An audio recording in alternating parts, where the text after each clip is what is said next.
네, 퓨리에 변한 쌍이 다 있어요. 그래서 마찬가지로 이 DTFT도 이 변한 쌍들이 존재를 합니다. 그래서 DTF가 필요한 곳에 이 쌍은 여러분이 평상시에 외워둬서 바로바로 적용할 수 있으면 되는 거죠. 제일 처음이 이제 임펄스 신호. 네. 임펄스 신호 같은 경우는 뭐예요? 지금 XN 자체가 임펄스 신호기 때문에 델타 N인 경우잖아요. 그죠? 델타 N인 경우 뭐 너무 간단한 함수죠. 여러분 다 아시는 것처럼 이렇게 0일 때만 1이고 나머지는 전부 다 0인. 그죠? 이런 신호를 우리가 임펄스 신호라고 하죠. 이산 임펄스 신호. 0, 1, 2, 3, 마이너스 1, 마이너스 2. 이런 식으로 계속 가는 오로지 0일 때만 값이 존재하는 이런 것들을 우리가 이산 임펄스 신호라고 얘기를 하는 거잖아요. 그럼 이산 임펄스 신호에 제가 퓨리의 변환, DTFT를 구해보자 그런 얘기입니다. 그러면 DTFT를 구하려면 당연히 어떻게 돼요? 이건 뭐 간단하게 유도가 됩니다. 그래서 우리가 구해야 되는 궁극적인 값은 x 오메가가 되는데 이 x 오메가는 어떻게 구한다고요? 이 n이 마이너스 무한대에서 무한대까지 xn, 즉 여기서는 델타 n이잖아요. 이 델타 n의 마이너스 j 오메가 n 이거 구하면 되는 거니까.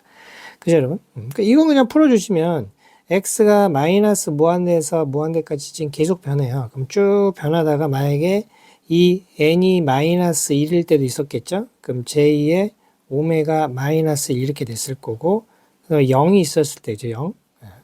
이쪽에서는 지금 마이너스 2에서 쭉 지금 오고 있는 거예요. 마이너스 무한대에서부터 무한대까지 가는 거니까. 네, 그러면 n이 0일 때니까 여기는 뭐 익스포넨셜에다 대입하자 말하죠. 그러니까 이렇게 되고 여긴 1, 그 다음에 2에 j 오메가 1 해서 계속 이렇게 갈 거라고요. 그런데 이제 쓰지 않은 이유는 보시다시피 지금 이 값 자체가 전부 다 0이잖아요. 그러니까 다른 항들은 전부 다 0이 되고 오로지 이 항만 남죠. 그러니까 결국 어떻게 돼요? 1이 되는 겁니다. 그러니까 결론이 뭐냐면 임펄스 신호 같은 경우는 내가 DTFT를 구하면 값이 그냥 1이 나와 버리는 거예요. 그래서 아주 심플하게 이런 형태의 값이 나온다.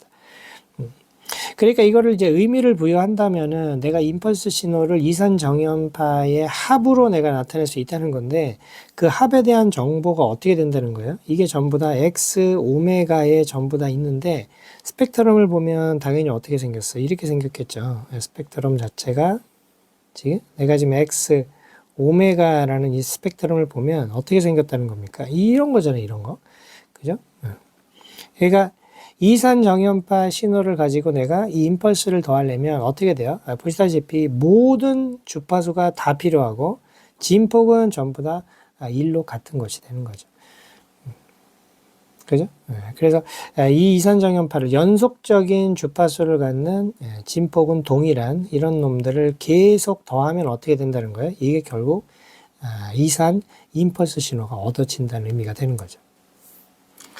자, 두 번째는 상수신호. 상수신호에 대한 퓨리의 변화를 한번 구해볼게요. 자, 무슨 얘기냐면, 지금 xn이 이렇다고 한번 생각해 보세요. xn이 이렇게 생겼어요. 계속 갑니다, 계속.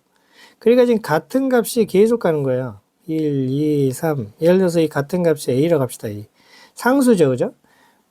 그러니까 이 xn이 어떤 상수인 이놈의 퓨리의 변환을 구하면 어떻게 될까? 이런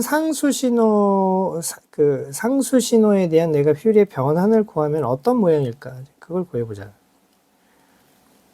자, 그러면 이것도 조금 아까 우리가 그 변환 공식을 써가지고 풀어도 돼요. 여기 있는 이 공식 돼요? 자, 그런데 보세요. 이게 되나 안 되나? n이 마이너스 무한대에서 무한대까지 여기는 xn이 a잖아요. 그럼 2에 마이너스 j 오메가 n이거든요. 그런데 이거는 풀면은 값이 일정한 게 얻어지질 않아요.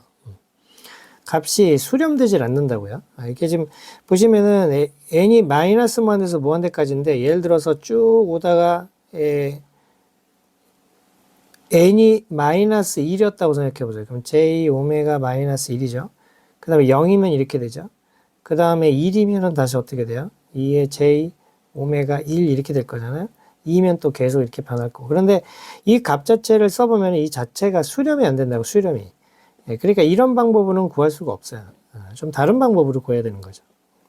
그럼 이거는 우리가 트릭을 쓰는데 어떻게 구하냐면 역변환을 구하는 거예요. 역변환. 자, 무슨 말이냐면 여기 퓨리의 변환이 만약에 이런 임펄스인, 예? 델타 오메가 빼기 오메가 제로인 이런 어떤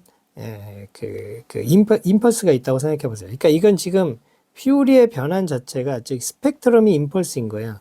이거에 대응되는 xn을 구하면 어떻게 될까요?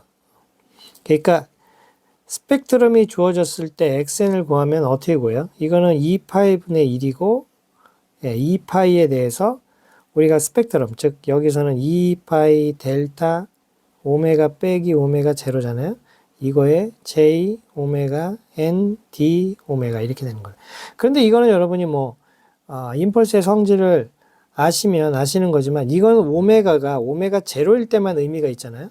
그럼 오메가가 오메가 제로일 때 한 축에 대해서 적분을 하면 어떻게 돼요? 얘는 적분을 하면 요 오메가가 오메가 제로일 때 값만 나오죠. 즉 2의 j의 오메가 제로 n 될 테니까 이렇게 나올 거라고요. 그러니까 xn 값이 2의 j 오메가 제로 n이라는 거예요. 자, 근데 왜 생뚱맞게 지금 이걸 구했냐면 이거에 해당되는 xn이 이거라고요. 이해돼요? 자, 그러면 여기서 만약에 n이 요 xn이 지금 요렇게 되잖아요. 그러면은 여기서 특수한 경우를 생각을 하는 거예요. 그러니까 오메가 제로가 만약에 0이면 어떻게 되죠? 오메가 제로가 0이면 이 값이 1이 되죠. 그 오메가 제로면 얘가 이렇게 되잖아요. 그럼 무슨 말이냐면 이 스펙트럼 임펄스가 2파이 델타 오메가인 것에 해당되는 xn이 1이죠. 그러니까 다시 말해서 1에 대한 퓨리의 변화는 어떻다는 얘기예요? 이거란 얘기죠. 예? 그러니까 이 말은 1에 대한 xn이 1일 때 퓨리의 변환을 하면은 어떻게 된다는 거예요? 이게 2파이 델타 오메가가 된다는 얘기입니다. 이해되세요? 네, 그러니까 당연히 만약에 여기가 A라고 하면 이 xn이 A라고 하면 여기에 A만 곱해주면 되는 거예요. 네, 그래서 이 상수는 이렇게 된다. 그죠? 그러니까 이 방법을 거치지 않고 이거는 우리가 하나의 역변환을 가지고 증명을 할 수밖에 없어요. 그래서 이렇게 우리가 상수 신호 여기는 A라고 일반화 시켰지만 내가 만약에 1이라고 하면 1은 다시 퓨리의 변환을 하면 어떻게 돼요? 이렇게 x 오메가 2파이 델타 오메가가 되더라.